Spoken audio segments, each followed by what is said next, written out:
So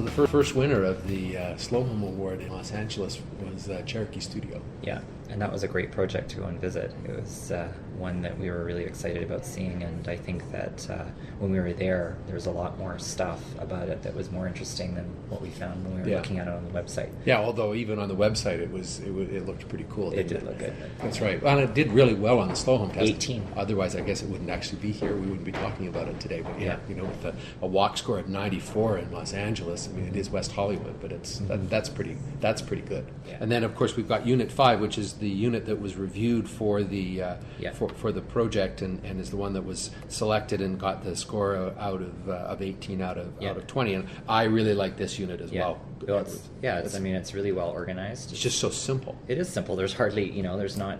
It's very clear. It's clear where everything is. They've got that sort of block of. There's one big space, and then there's just a block of stuff, right? It's just so clear. Yeah. And it creates that as the public space, and then there's the two more private spaces right there, and then a big exterior terrace. Yeah, no, it's great. It really is great. In any case, let's take a look back at our time at the Lofts at Cherokee Studios.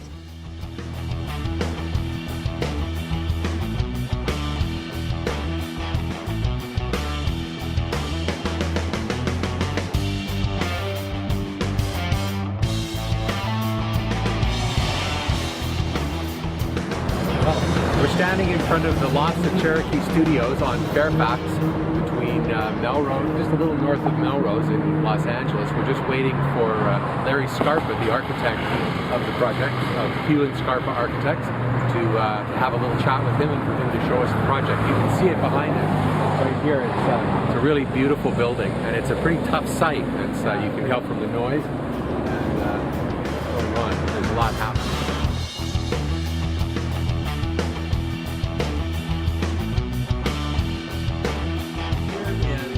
West Hollywood with Larry Scarpa of Pugh Scarpa Architects. They're the architects for the Lofts at Cherokee Studios, which was the winner of the Slow Home Award in the townhouse category in Los Angeles. And I'm really pleased to meet you.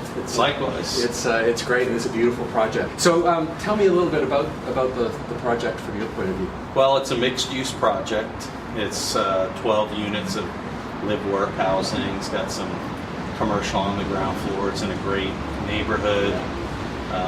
West Hollywood, Melrose Avenue, so it's a terrific project. This used to be the old Cherokee Studios, right, where the likes of Frank Sinatra and others have recorded here.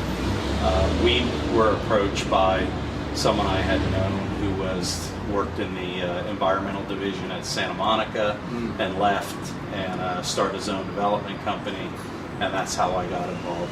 The building is LEED Platinum, right? That's correct, yes. That's great. That's really cool. What are the challenges of doing that? Mostly, the challenges come from the client. There seems to be a perception of that being an insurmountable thing to do, and it's not that difficult. There are some challenges, but again, this is a market rate project, so we've proven that you can do it without too much difficulty. Right. I think there's really the sort of three things that are important when it comes to environmental performance. And what I like about this project is that they're there for environmental reasons, but they actually contribute in other ways to the overall project. Yeah. The first one being the screen. Yeah. It's really the definition. I think the biggest kind of definition of the project is that movable screen system. Yeah. So are those operable? They're by all hand, operable. Yeah. You operate them by hand, so they have different stops in them. I see. So it can go from completely flush to fully open. Right. So they're like big accordion doors. Yeah, the screens are a really interesting feature because that evolved from an initial concept that Larry had, which was this, a secondary facade, this permeable screen, and it evolved from something that was a little bit more on the aesthetic side to something that really became functional, a functional part of the building. So. The cool thing about this, when we were there, it makes sense for sun control, right? Because the sun space, you can close it off and get some sun shielding. But the other thing was the noise from Fairfax. I mean, it's like that's a busy street, right? Yeah, it certainly was. And to be able to close those off actually made a big difference. The other obvious green feature is the green roof. Yeah, that was a surprise. You know, that was interesting. So you look at that and you think, oh, well, that's a garden. Well, yeah, it is a garden because it's it's both the green roof plus it's one of the main spaces, public spaces for everyone in the building. Right. But the thing that's interesting about the way that they detailed this is they actually treated it like a garden. Like it's a green roof, right? Yes. So it's got its functional environmental performance issue with rainwater collection and it keeps the building cool and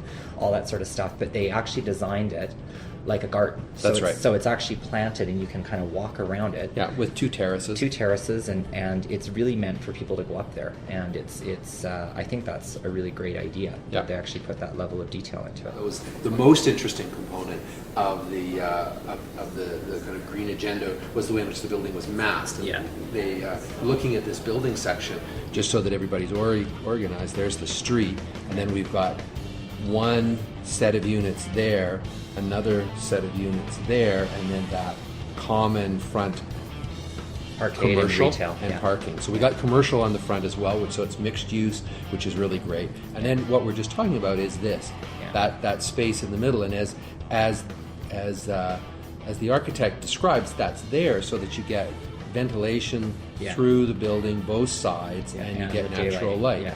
And that's the thing is that that's typically not what developers would do. They would fill in the whole. That's right. The whole footprint with unit, you know, and then you get those typical units that are long and narrow and have no light. Exactly. And so this sort of breaks that mold. I mean, what I think is so interesting and what I respect so much is that you're willing to take that extra effort. Yeah. You know, a lot of developers just go the easy route, buy a bare piece of land out in the middle of nowhere and throw something up, right? I mean, you're not doing that. You're going the hard route. Exactly. It's just a personality thing. You know, we didn't get into the development business to get rich. We did it because we wanted to build great buildings, and there's just a fundamental difference in approach and goals when you're in the business to build a better city rather than just make a living and have a bigger home for yourself.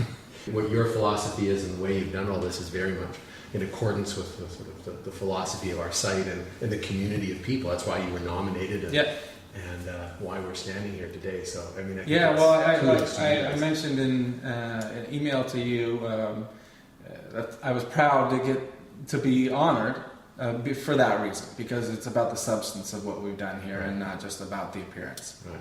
Isn't that interesting? In Hollywood, it's about substance, right? Right. Maybe that's why we're not selling out the first day we open, right?